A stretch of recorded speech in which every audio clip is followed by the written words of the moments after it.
And I've learned hard lessons. If I get out of this truck and I say, sure, I'll give you a quote. And I've gone and sold an $8,000 and $10,000 and $12,000 job just by getting out of the truck they call it a walk-up. It's the best thing you can have in your business because work creates work. People are like, how do I get work? Just put some letters on your truck and go out there and work. And when people see it, best form of social proof you can have, because when they see it, they're like, I want mine done dope, right? But here's where the boundary needs to be set, okay? Customer walks up, crack the window. I say, what up, though? Give them a card. Go to close the window. They go, whoa, whoa, whoa, whoa. I said, whoa, ba, ba, ba, swoop, ba, ba, ba. No, I love you. I respect them. Having some fun here. Okay, how can I help you, sir?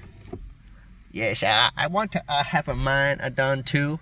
I say, okay, that's awesome. Here's a card. My name's Keith. Call the office. I can give you a quote on Monday. I do quotes on Mondays. And they say, well, I figure since you're right here, you can give me a quote right now.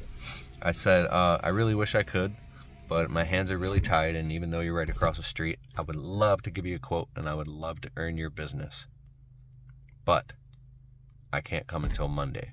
Now, if I have the time, I will jump out and go give him a quote right now and sign that up, and we could jump across the street and do it right now.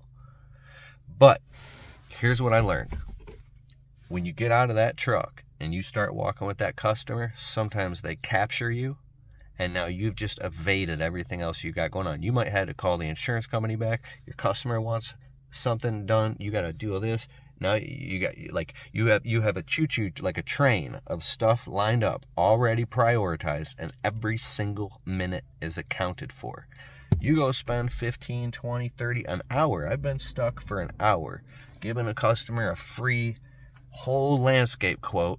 Now I'm writing them up. No, my guys are like, and then now, dude, I'm not even lying to you.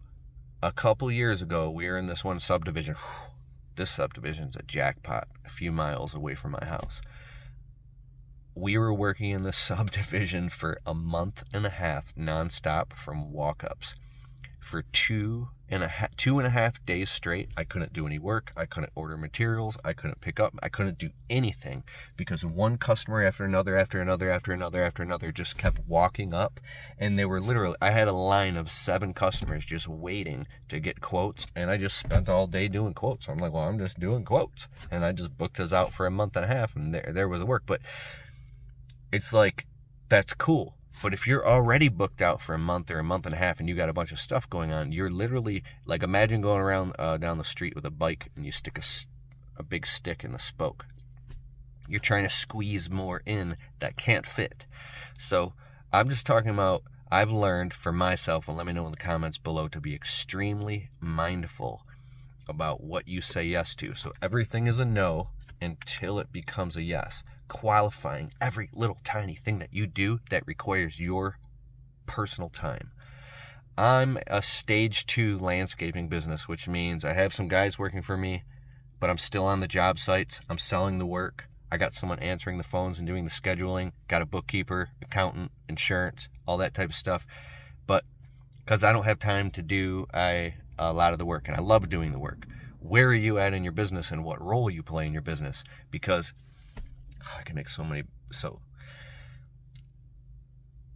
before you get out of that truck and say yes and start giving your free time away, if your time is already, it'd be like, what if you, stupid shit, you gotta cut that off quick and be very mindful. Hey, I don't have time for this conversation. Here's my card. We're gonna have to pick this up at another time. I do this on Mondays because you're only one person and you're squeezed through the cracks already.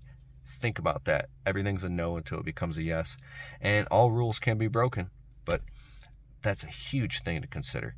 All right, I'm Keith Kalfas. I hope that served you. And now I got to go collect a check from this client.